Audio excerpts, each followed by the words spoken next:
Hello दोस्तों, आप सभी का स्वागत है एक नई वीडियो में। हम लोग एनसीईआरटी का एक्सरसाइज 8.1 कर रहे थे। ठीक है, क्वेश्चन नंबर 6 हम लोग करने वाले हैं। क्वेश्चन नंबर 6 देखिए क्या कह रहा है। If angle A and angle B are acute angles such that cos A is equal to cos B, then show that angle A is equal to angle B. कह रहा है कि एक राइट एंगल ट्रेंगल में ऐसा कुछ दिया हुआ है, एक relation cos A cos B के बराबर है। ठीक है, ये राइट एंगल ट्रेंगल है ए बी सी, जिसमें एंगल ए और एंगल बी दोनों क्या हैं, एक्यूट एंगल है। ठीक है, और सी राइट एंगल है, दिया हुआ है। तो हम लोग इसका सलूशन कैसे निकालेंगे। Given that cos A is equal to cos B, बड़ी आसानी से हम लोग इसका सलूशन निकालने वाले हैं।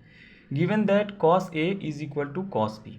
ठीक है, तो आपको ये पहले निकालना होगा कि कॉस ए और कॉस बी होगा क्या। ध्यान से देखिए, जब एंगल ए की बात करी जा रही हो, एंगल ए के रिस्पेक्ट में कॉस ए निकालना हो, कॉस का फार्मूला क्या होता है। कॉस होता है बेस अपान हाइपोटेनस। जब एंगल ए को अगर हम देखेंगे उस समय बेस हमारा ए बन जाएगा। ठीक है, और हाइपोटेनस क्या बन जाएगा, ए बन जाएगा। ठीक, बेस हमारा ए हो जाएगा, हाइपोटेनस ए हो जाएगा।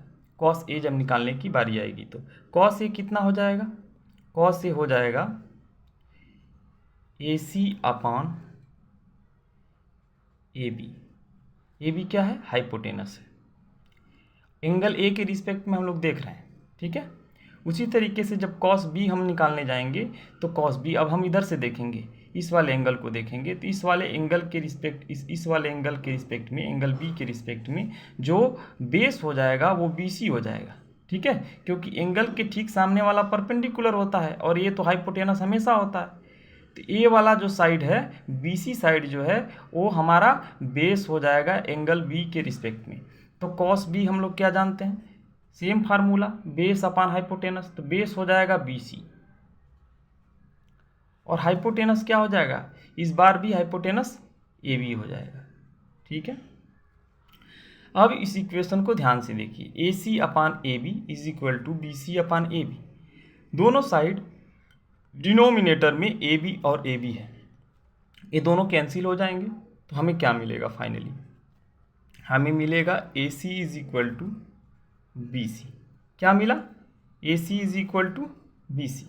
अच्छा, A C is equal to B C का मतलब क्या है, इस ट्रेंगल में, दिए हुए ट्रेंगल में ए बी सी में आपको देखने को मिला है ए सी बी सी के बराबर हो गया। ये दोनों आपस में क्या हो गए, बराबर हो गए। ठीक है, इस तरीके से ए राइट एंगल ट्रेंगल एक आइसोसेलेस ट्रेंगल भी बन गया, जिसे समद्विबाहु त्रिभुज बोलते हैं, जिसकी दो भुजाएं आपस में बराबर हो, दो साइड्स आपस में जिसकी बराबर होते हैं, वो आइसोसेलेस ट्रेंगल कहलाता है। ठीक है, तो हम कहेंगे hence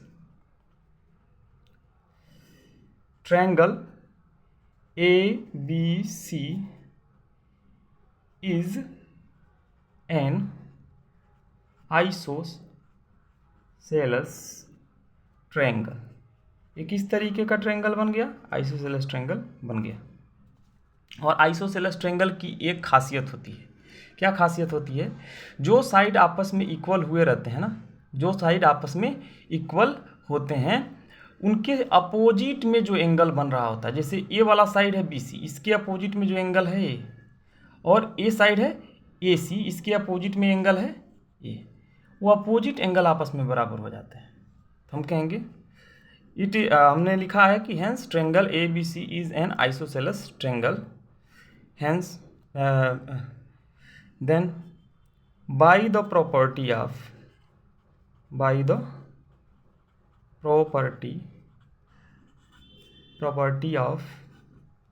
isosceles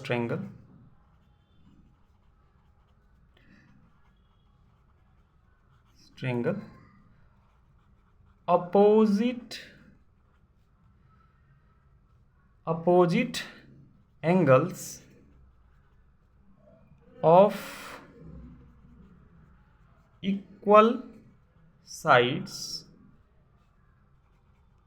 are equal to each other, एक दूसरे के क्या हो जाते हैं, बराबर हो जाते हैं। इस तरीके से हेंस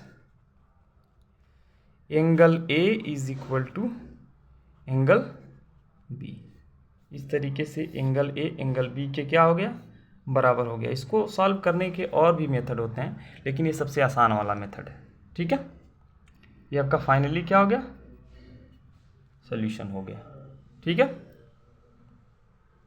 अब हम लोग अगला क्वेश्चन करने वाले हैं।